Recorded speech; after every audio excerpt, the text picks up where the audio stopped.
Welcome to RP Hub. In this video, we'll discuss about how to generate pie chart from Microsoft Power BI. If you already followed my previous video, I've created 4 other videos. If you have not started with that and directly jumping into pie chart, I will request you to watch the previous video. Otherwise, you might missed very important part. And as per the complete playlist guidelines, I'm going to walk you through from beginner to advanced level in Power BI. If you wanted to add additional skill set in your resume, I would request to go through each and every videos. Share me the snap of it. I will send out certificates for this training. Now, this is the 5th video where we are going to generate Power BI pie chart with the help of Excel data.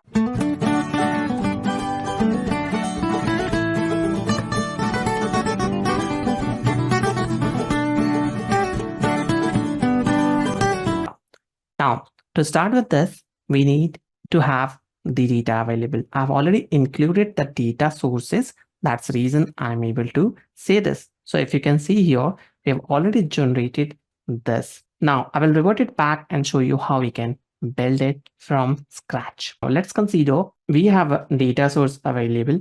And as of now, I'm using the sales report of my e-commerce site.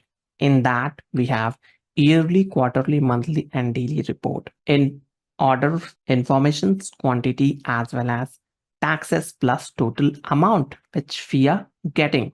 This is the commercial data which we are going to use it to generate this pie chart. To start with this, we have to just click on any of those graphs. Because we are talking about the pie chart, I would request you to select pie chart.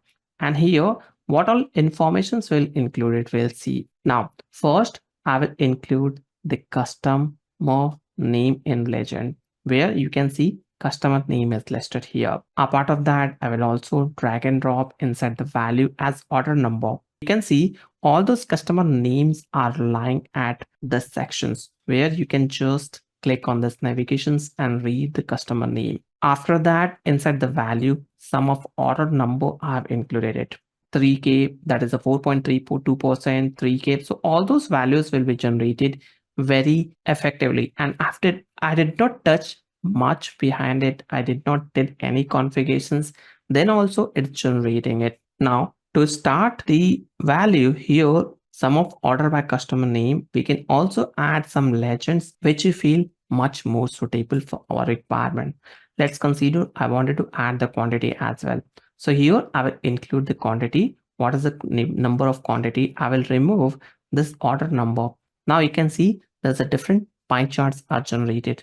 These are the some effective way where we can play with the data and generate this report and share with the superiors or senior members who are involved with tracking the regular progress of sales and order purchase area. In this case, I will also include some numbers in terms of total USD. I mean, the value here, let me drag and drop. I cannot see anything here. Might be because no data is available. But as a part of data hierarchy, if I will select tax USD, then also it's not showing anything. As of now, retail price value we can add as value, and then we can see this result is generated. Legend is just having customer name and sum of retail price, we can have it. What is the price effectively any customer is paying, we can see it here. So this is how we can generate a pie chart with the help of Power BI, which is very quick enough, where we don't have to do much. Whatever informations you are looking for, we have to just drag and drop and this report will be generated. So that's all for this video. Hope you enjoyed the content. If you think so this will be useful, don't forget to share within your circle. And as I mentioned, if you wanted to learn more about Power BI, or if you wanted me to cover more advanced use cases, send me your queries or which use case you're looking forward in the comment sections. I will definitely come up with those dashboards or those visuals. Till then, Keep watching and keep exploring Power BI. Thank you for watching.